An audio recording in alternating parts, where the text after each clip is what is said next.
Hello, good morning students. Welcome back to the fourth lecture of ninth chapter 2.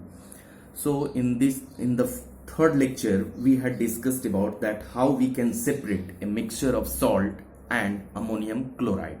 So we had discussed that we can separate the mixture of salt and ammonium chloride by process of sublimation, because one is such a substance which directly converts from solid to gaseous state. Okay, now in this lecture we will discuss and we will see that how this dye, is the dye in blue black ink a single colored? No, it is having a mixture and it can be separated by a process of chromatography. It can be separated by process of chromatography. What is the process? First we can take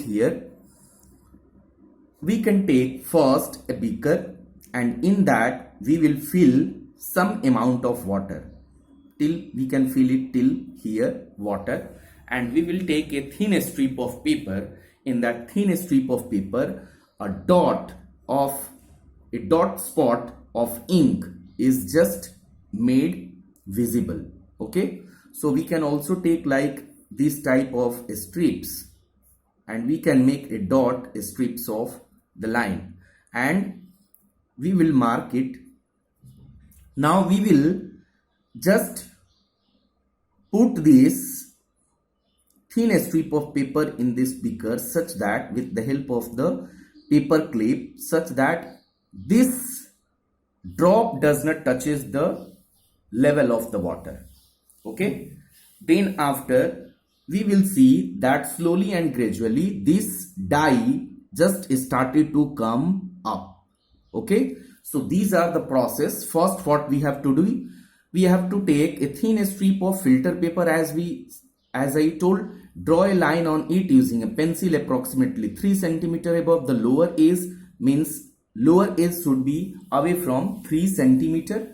Put a small drop of ink, that is water soluble ink, from a sketch pen or fountain pen at the center of the line. Let it dry. So we will let it dry for some time. Then lower the filter paper into the jar or glass or beaker test tube containing water so that the drop of the ink of the paper is just above the level of water. As I told, you have to put this a strip of paper in the water so that this drop of this ink does not touches the water, right? So you just watch very carefully. You will find that some dye just started to come up with a very little stain. So we observe over here that the ink that we use has water as solvent, because ink is not a single component, it has been mixed with the water. So ink that we use has this water as a solvent and the dye is soluble in this solvent, means dye is nothing but a solute. So as the water rises on the filter paper, it takes along with it dye particles. As I told, if it rises, this dye particles also comes along with this water. So the colored component that is more soluble in water rises faster. So the component of the solute which is more soluble in water, that rises faster in this upper layer and rises faster. In this way colors get separated. In this way we can get the colors separate. So this process of separation is known as, this is important to be noted here, this process of separation of component is known as chromatography. Okay, so you have to write all this, you can note it down. And this technique was first used for the separation of colors, so this name was given as a chromatography. As this chromatography is the technique used for separation of those solutes that is dissolved in the same solvent. Okay, now where is this chromatography used? So this chromatography is widely used in separation of dye, means colors in dye, to separate colors in dye. Second, the pigments from the natural colors also. Sorry. And drugs from the blood. Drugs from the blood, that can be also separated. So if someone takes drugs, so these drugs can be separated by the process of chromatography from his blood, and he can be known that he is taking drug or not. Okay, so these are the applications of this chromatography. Now coming to the second separation process, how can we separate the mixture of two miscible liquids? Mixture of two miscible liquids, like, now let us see, first of all, suppose we have to separate acetone and water. Okay, acetone and water. So for this purpose, what we need to do, we will take acetone and water in this distillation flask. Okay, then we will fit it with the thermometer. So thermometer is used in this, and we have to arrange this whole process as it is given in the figure. So slowly we heat the mixture. As we heat the mixture, the acetone has low, acetone vaporizes because it has less boiling point. So acetone vaporizes and condenses in the condenser. This is condenser. So it vaporizes and condenses and comes in this condenser, and through condenser it is collected in this beaker. So, and can be collected from the condenser in the outlet in the beaker. Okay, so water is now left in this separating funnel. Now only water is left. Okay, so this thermometer will tell that at what temperature this acetone has been vaporizes. Okay, so as it vaporizes and comes into this outlet, means comes into the condenser, and through the condenser it cools down and comes into this beaker. So here beaker is in this beaker acetone is collected and the water is left only in this distillation flask. So in this way we can say that the separation of two miscible liquid. Miscible liquids means the two liquids which do not form any layer. Okay, so these such kind of mixtures are called as a miscible liquid. Mixtures or liquids when added to each other and does not form any kind of layer, such mixtures are called as miscible liquid, or such liquids are called as miscible liquids. Now coming to what are its uses, where is it used? Let's see.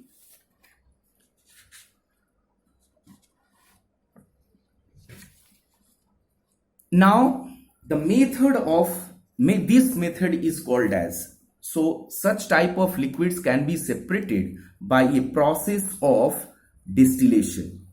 So this process is known as distillation method. Now where is it used? It is used for the separation of components of mixture containing two miscible liquids that boil without decomposition and have sufficient difference in their boiling point.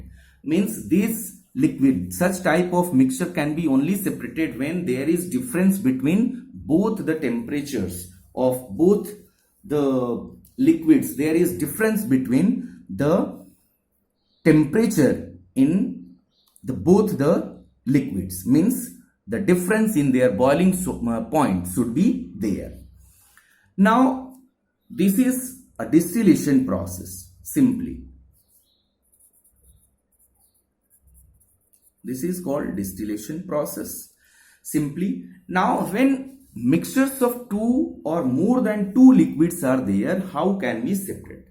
We can separate them also with the help of the same method, but this method is called as double distillation process. It is called as double distillation process. So, what is this double distillation process? Let's see. Now to separate a mixture of two or more miscible liquids for which the difference in the boiling point is less than 25 Kelvin.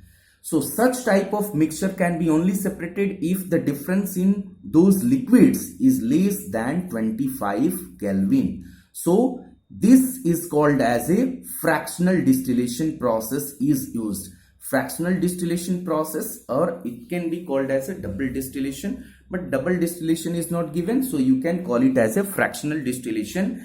And with the help of same method, the petroleum products, different types of petroleum products are separated. Okay, so for example, we can take the separation of the different gases from air, different fractions from the petroleum products, etc. These are taken out. Okay, so apparatus is similar to that of the simple distillation flask as we did in previous, just in the back page, except that there is a fractionating column is used or fitted in the distillation flask and condenser. So this is fractionating column there is used here. Okay, and in this also thermometer is there. Thermometer is fitted with the cork so that there is no any liberation of gas through it. This is called fractionating column. Okay, this is condenser. Condenser is connected with this fractionating column, and with the help of this, the water, these different liquids comes out.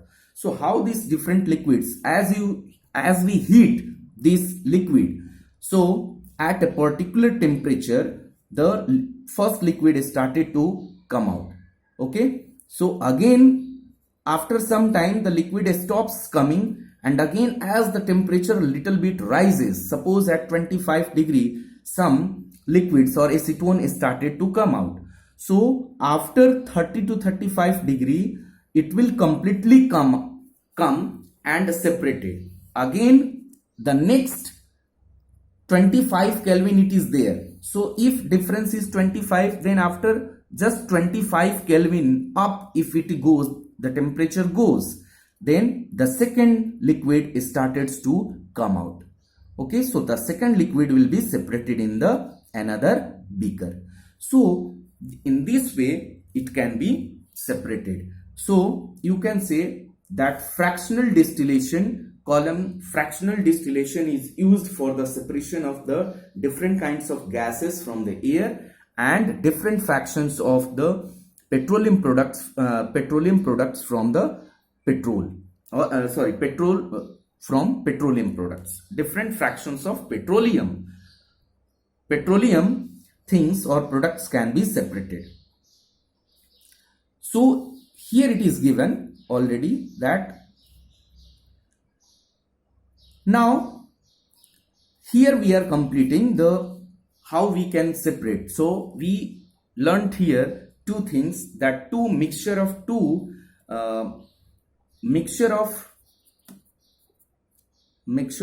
liquids, two immiscible liquid, two miscible first. Miscible liquid can be separated by distillation process. Ink can be separated by the chromatography, as we have done already. And here mixture of two or more miscible liquid can be separated by process of fractional distillation. Fractional distillation. Okay, so in the next lecture we will see that how can we obtain different gases from air. Okay, so it was our fourth lecture. In the fourth lecture we studied about the separation of the two things. Okay, so this was lecture 4. Okay, now in lecture 5 we will do the separation of the different components of air. Okay, till then stay safe and stay at home. Thank you.